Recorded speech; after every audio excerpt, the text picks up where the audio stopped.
famille éprouvée à Uvira. Je ne l'ai pas fait dans la première partie parce que j'étais vraiment très affecté. Les morts d'Uvira d'aujourd'hui, c'est des morts inutiles. L'armée a ouvert le feu sur la population et il y a eu mort d'hommes sur place. Ce n'est pas qu'on a amené à l'hôpital, non. Beaucoup de blessés. Parce que quand vous voyez déjà, voilà l'homme qui fait tuer les gens à Uvira, il est là. C'est lui, Gassita. Vous voyez, l'homme qui est contesté par la population est là.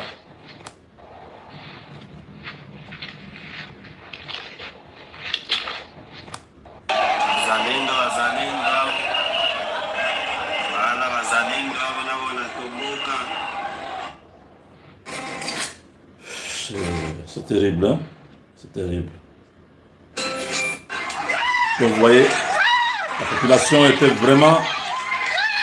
La population était une population déterminée.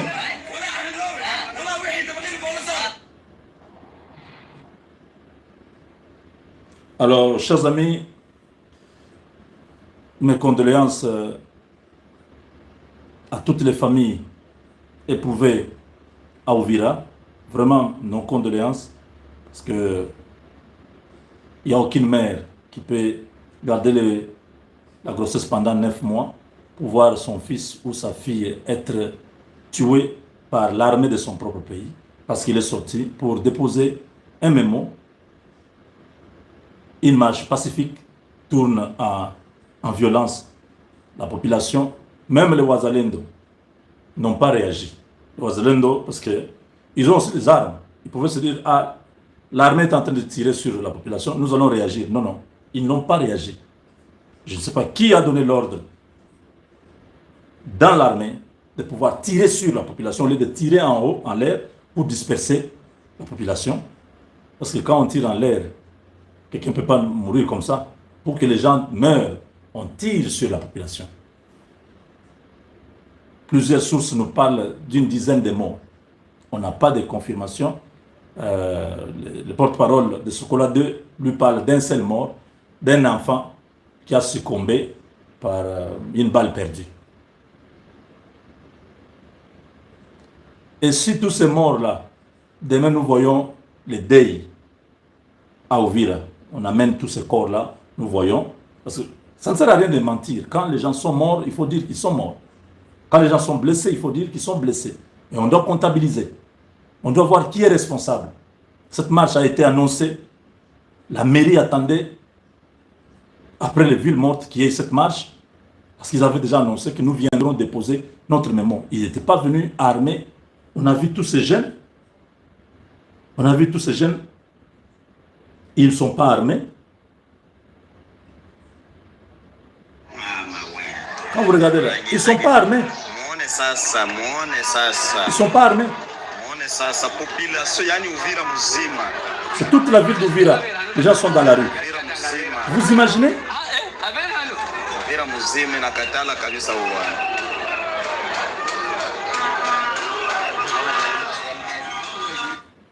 Donc, c'est pas...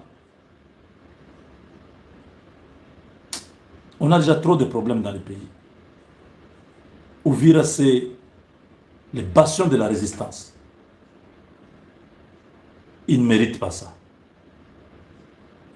S'il y a des jeunes courageux qui se sont battus pour que les Rwandais ne traversent pas vers les Tanganyika, vers les Katanga, ce sont les jeunes d'Uvira. Ce ne sont pas les jeunes du Nord Kivu.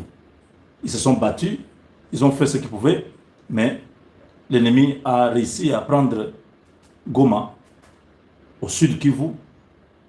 C'est ce monsieur ici, Gassita, que les Wazalendo accusent d'avoir fait un discours à Luvungi. Un discours qui y avait permis à l'ennemi de prendre Bukavu. C'est pour ça qu'ils se sont rétractés tous vers Uvira pour dire ici on ne va pas permettre. S'ils ont pris Bukavu, ils ne vont pas prendre Uvira. Oui, j'ai beaucoup de vidéos. Matanga, Paul Kagame est en colère. La colère tellement le Kimingi et pas monsieur Paul Kagame directement convoqué par officier non son deuxième réunion. Paul Kagame a convoqué une réunion avec tous les officiers. Il y a M23, AFC ainsi RDF. Pourquoi va échouer? Bandeko, tout ça c'est parce que Mikole Kotangama Kagame atambolaka na système, il y a course à la montre. Il voit déjà que le 8 et 5 va se présenter devant Donald Trump. Et Donald Trump a simbi nyonso na maboko. Voilà, difficulté ba na moment où difficulté Kagame na moment. Tellement qu'il a échoué à cotiser réunion en colère à Kangi Misusu. Et bah Misusu, on ne sait pas situation na bango parce que mission échouée. Alors bandeko, ndeboye komo na mbala moko. L'initiative oyo botami mbala moko. Il y a niveau Afrique d'ici. Initiative. Tabumbe kabimi alobi. Awasko photo ça et ça yo plan B. Troisième réunion yangoana na niveau Afrique d'ici. Mais yoka Bandeko, quels sont les buts poursuivis par Thabo Mbeki pour notre côté sa réunion au ya côté ici en Afrique d'ici. Bandeko va Congolais Sengeli Boye Baké. Tout d'abord, pour la première fois, train Ezwa Kibiloko na niveau ya République démocratique du Congo, Naga Katanga, Olebima et que les Nigeria ya Zambie, Zambie, Namibie, Zimbabwe, ti Afrique d'ici. Na Durban, wana kolba minéraux congolais. Minéraux congolais changer trajectoire na. Na minito minéraux congolais comme il Kanangela ya lobito. Voilà pourquoi on dit même l'Afrique du Sud qui nous soutenait, Aza Suna bisoté. Observez bien bande congolais. Afrique du Sud doit s'imbi Sadek. Et l'on a Zimbabwe parce que Zimbabwe n'est pas président, il y a c'est ça où tu connais. Ils ne sont plus avec nous. Pourquoi? Parce qu'ils vont perdre l'intérêt. D'abord, ils sont en colère. Ils sont en rapport à nos profonds de bananes. Ils sont en colère et Afrique du Sud. Les minéraux qui sont dans Durban. Voilà pourquoi Emmanuel Macron a ébissaki bango bossa la fond commun. Bossa la fond commun. Pour que vous s'opposez à la République démocratique du Congo parce que ce qui Congo s'est développé, binonion sont dominés par la République démocratique du Congo. Alors, voilà pourquoi Baké Koko Tcharénon. Et c'est Taboumbe qui mutabengi Kabila. Pourquoi?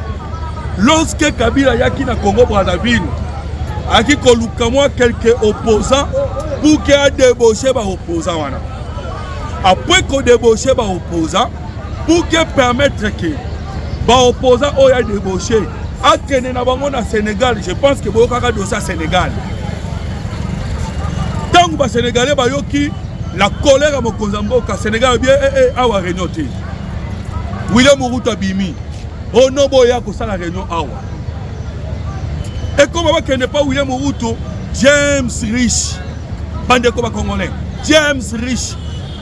Le sénateur américain proche de Donald Trump a vu un document a même un Congo américain a lobby boye ce qui réunion a y a opposant congolais condamné par la République démocratique du Congo et mais qui concerne la Kenya, nous les États-Unis d'Amérique toko changer toko évaluer la relation na biso et le nani na Kenya. Le Congo aujourd'hui est puissant. Je dis toujours dans Batouké, Congo a les années à l'obité.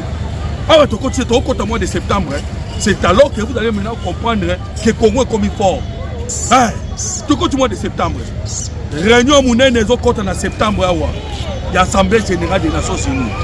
Et la RDC a sa vice-présidence. Voilà, la force de la RDC. Ah ouais, le Congo est comme parmi les pays les plus puissants. Voilà pourquoi comme on a bamboka là sur Mike Kobanga. Sénégal a bangi. Kenya a mingaki ameka kokota réunion ba Kabila. Bakoti sous tes poignes. Parce que Amérique a lobby, ce qui Kenya yo meki. A bendi William Ruto matoyi. Ba yebisi William Ruto. Ce qui meki kokota réunion kuna. Toko évaluer relation na biso na bino. Toko tika bino. William Ruto a bangi. Voilà pourquoi mon réunion balinga basa kuna et salamité. Réunion et quelque sala masiko na minute oyo. Mbeki nda ye kotelema. Ah, Thabo Mbeki. Pourquoi? Parce qu'il y a peur de Bakary minier. Yenda ye kotelema. Oh, Vital Kamerhe yaka. Eh, Mbeki mtabei. Kabila yaka. Katumbi yaka. SSS Senko yaka. Bande de combat congolais. C'est là où maintenant on se pose des questions. Nengeni ni réunion ezaki koluka ma place salama. Na Sénégal baboyi. Na Kenya babangi basalite. Et il comme en Afrique du Sud. Mais Vital Kamerhe se retrouva qu'en Afrique du Sud ndengenini. Oh, Mendeko. Vital Kamerhe est libre, non?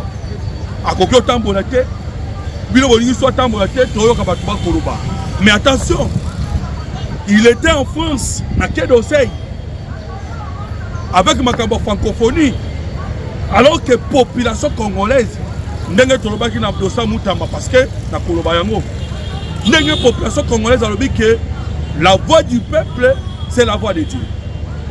La population congolaise a sa barrière la France. Pourquoi? Na francophonie ba français ba tangi ba conflit no sezana mukili mais conflit en République démocratique du Congo ba français ba betango kara maintenant ba français senga ki ba yeba ke biso tozali premier pays francophone et puis bazu francophonie ba ke pesa rwandais mais Vital Kamerhe a accueilli la France tina niveau à quai d'Oseille peut to bandi kolanda ba médias français commence déjà à parler 2028 2020 biso to na guerre on est bon le biso mambo guerre bon le biso mambo congolais ba okufa bon le biso makambu ya insécurité bon le biso ndenge ba violer ba mama bon le biso ndenge ba na mike ba otanga te bon le biso ndenge ba to ba otika bazamba banda kuna bango bino bandi ko le biso likambo élection o ezali na 2025 te 26 te 27 te mais 28 toujours c'est Vital Kamerhe le lorsqu'on invité au niveau Afrique du Sud. Mais tout le monde est déjà en Afrique du Sud avant même qu'invitation est là. Bandeko, nayebi sakana batutu lelo oyo komeka yo kocha kosala ki traitise te. Komeka te. Ne bandele biso na bandai koloba. Le Congo travaille avec les services de renseignement. Il y a mboka misa tout puissant.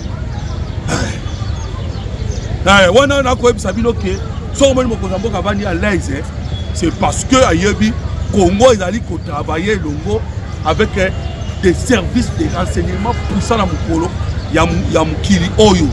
Je viens de citer SIA, KGB, Moussad. Donc tout le monde va comprendre c'est inutile. Quand on prend Kagame à Aléli, le 8 a aucun de signé. Nous avons qui me cause arrêter. Paul Kagame Aléli.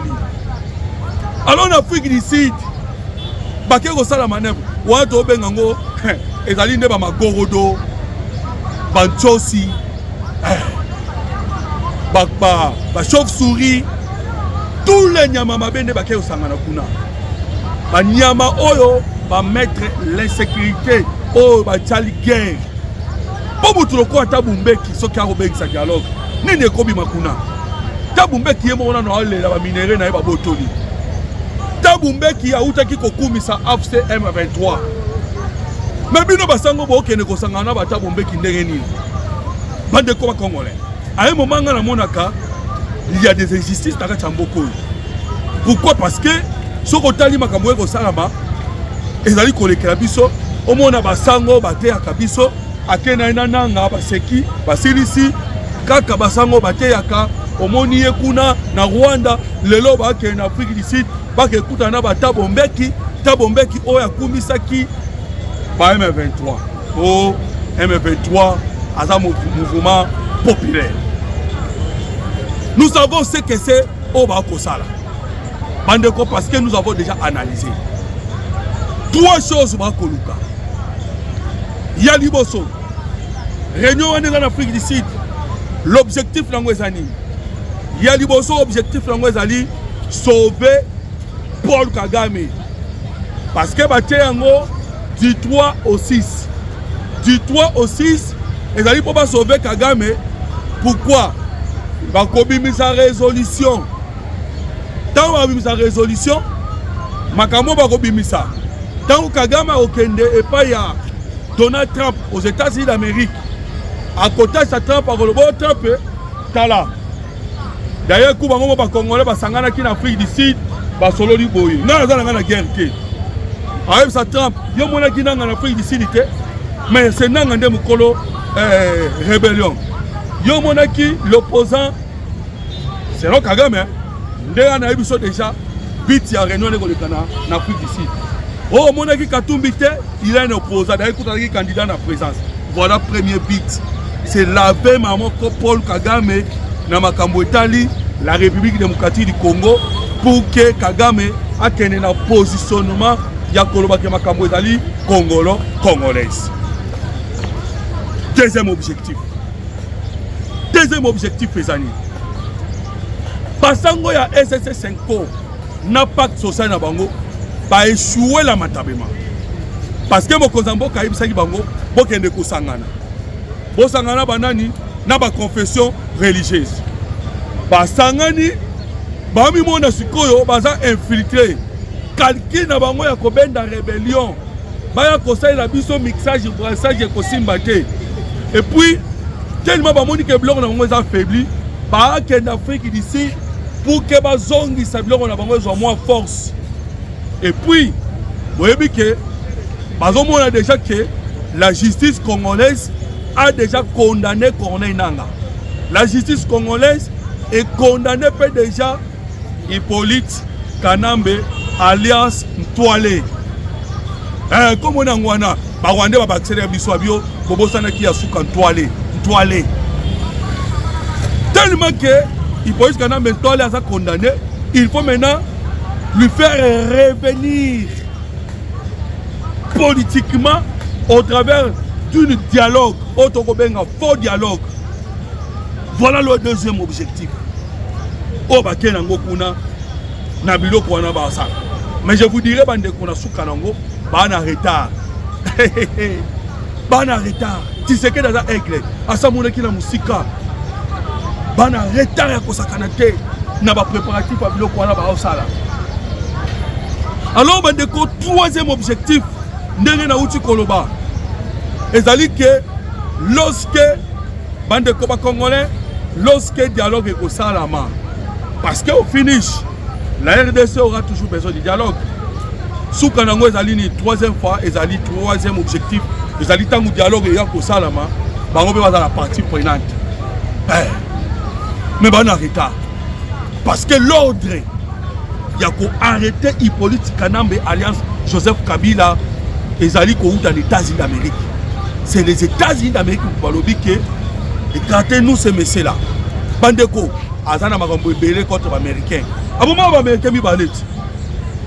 Vous oubliez cela? Namakambo kamo ina sapu. Les Américains ba saka ba jeter.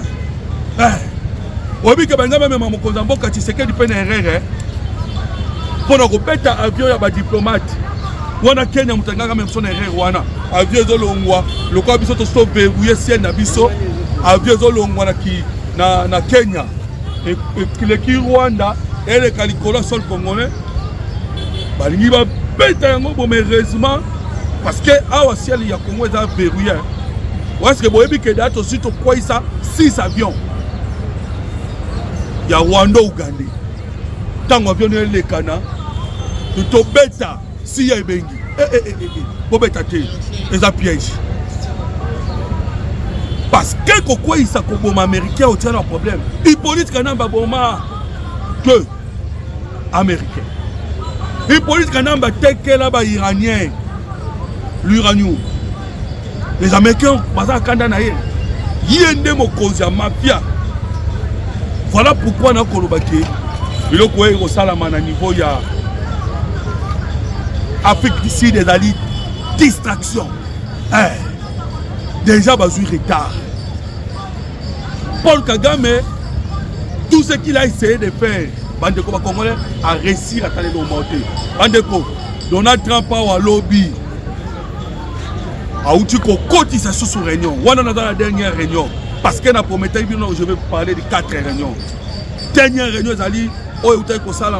il y a intégration économique régionale. Bandeko, l'intégration économique et régionale, on a Kolobezali Nini. Réunion Wanezala qui pona Batalisa dans la région Mobimba. Parce que il y a eu des investisseurs. Au Baïna Bambongo na Bango, Baïna Bachambongo Angers, pour que Bacha le central hydroélectrique pour épais sa courant na RDC, na Rwanda, na Burundi, Bayana si Baya ko développer Otokobenga la région des Grands Lacs, la RDC, le Rwanda, le Burundi, au Pakistan, Tanzanie, tout ça, va développer Kounanyos. C'est ainsi que Bayaki Nambongo, lobby masolo seulement qui est niveau ya États-Unis d'Amérique. La RDC a signé, le Rwanda a signé, les États-Unis d'Amérique aussi a signé. Donc, Awato Koloba déjà, Makamuno surtout na Mesa. Alors, Paul Kagame, si vous avez comment le problème n'est pas na Ezanini, le problème est Banga. Congo, Ezonga, le Congo le plus fort. Oh, il est quand même Canada, de Baobanga. Même pas français Baobanga. Et Congo est comme un Congo wana. Congo est comme un Congo wana. Karana Kimia. Bandeko, je vais vous donner une révélation avant la 6 émission d'Angaï. Vous voyez que Bapia na bango ba minéré à la République démocratique du Congo. Bapia, mais vous bien soukari ba ondé. Ote tellement mibali ba kufi kuna mingi. Tocha ba mama, hein? Ba mama tola sa ba corona café, corona cacao. Parce que mibali ba kufi mingi. Nicolas minéré. Bango ba ko tio yiba minéré. Balakisi ba mama corona café, corona pe cacao.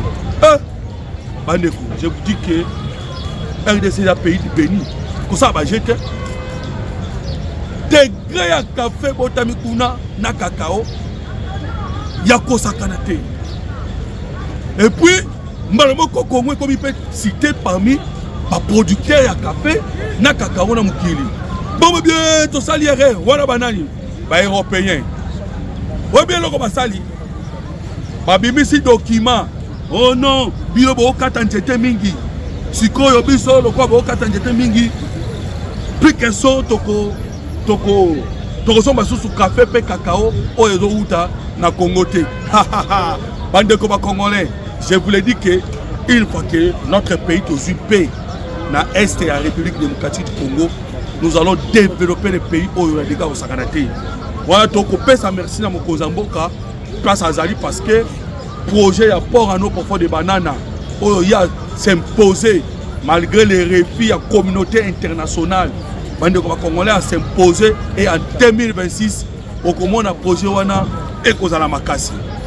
Matondo mingi na bino bandeko ba Congolais de partout balandi na biso nazali na sengo mingi na ndenge bolandi émission na biso. Voilà toko senga na bino, aimez notre émission et partagez. Que Dieu vous bénisse partout. Merci beaucoup.